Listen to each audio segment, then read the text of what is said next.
Sarabjit Singh's body is now back in India. The big question this evening, first China, now Pakistan. Are our neighbours making mockery of India?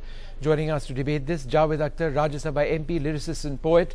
I'm also joined by Ajay Shukla, defence analyst. He's with us in the studio. Captain Abhimanyu, spokesperson of the BJP, and the spokesperson of the Congress, Sanjay Jha.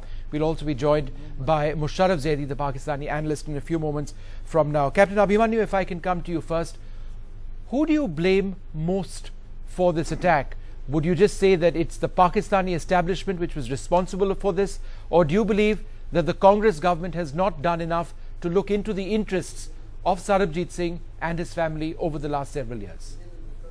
Vishnu, before I proceed to say anything on Sarabjit issue, I would like to pay my sincere homage to the departed soul and condolences to the bereaved family, and I pray to the Almighty God to grant courage to the bereaved family to bear this irreparable loss. Today the entire nation and the people of this country are appalled and aghast at this murder, this assassination of Sarabjit Singh in Pakistani jail. And there are a lot of questions to be answered by so many people.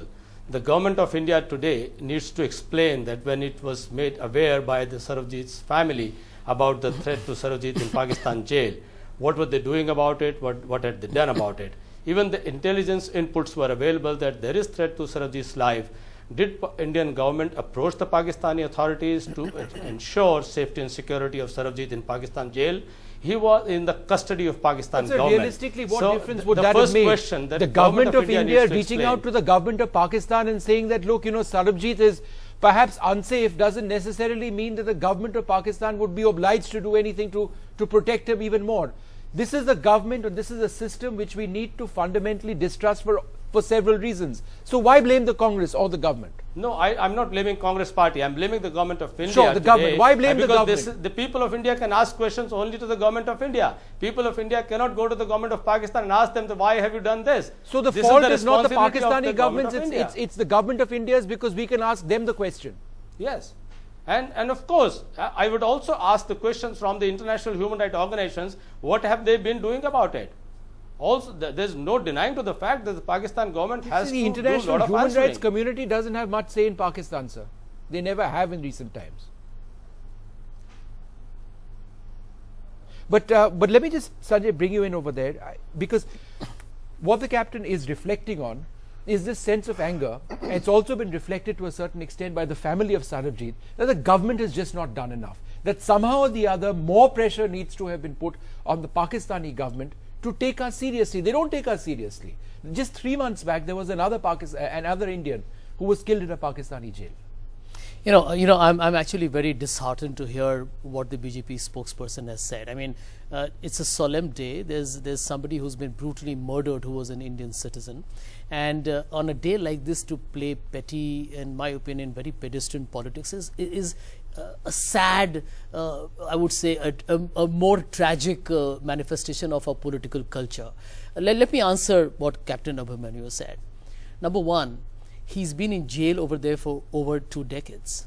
Now, to blame the Congress government, well, there have been governments before, 10 years before that, which were non-Congress governments. Yes. I think Manish Tiwari said that very explicitly. This is not the time and the moment to do that. What is the reality that we cannot ignore? But Sanjay, Sarabjit was in state custody of the Pakistani authorities. Sanjay, and they have to take complete responsibility. This is something we always say. When someone dies or something unfortunate happens, we all become very solemn, and there's reason for that.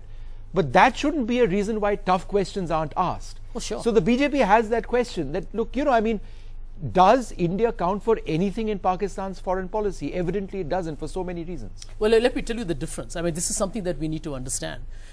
Ajmal Kasab brutally murdered several innocent citizens in the city of Mumbai, where I live. What did the Indian government do? Respected human rights, gave him a lawyer, protected him. I know there was so much criticism about the UPA government for spending lots of money on his security, etc. But we upheld human rights. Now, as you rightly mentioned sometime yourself, but the court unfortunately in Pakistan, this is the tragedy of Pakistan. Yeah. And today is not the time for the BJP to be attacking the Congress. This is the failure of the Pakistan state. And let me tell you why the concern is higher in India. Because of the fact that when Afzal Guru was hanged, the Pakistan Assembly actually passed a resolution interfering interfering in our own affairs. Okay, I just so want to there bring is a in matter Javed of concern. Saab. I want to bring in Javed Saab over here. Javed Saab, you've said that while Kargil was extremely sad, you are perhaps even sadder today because of the death of this man, of Sarabjit Singh. Why so, sir? I think this incident is extremely indecent and ugly and pathetic, and it shows some people in really the worst light possible. What is to be noted, that here was a man, an Indian, who was in Pakistani jail for 2 decades. Pakistan had accused him to be a spy and responsible for the death of 14 Pakistanis and so on. And the court of Pakistan had pronounced capital punishment to him.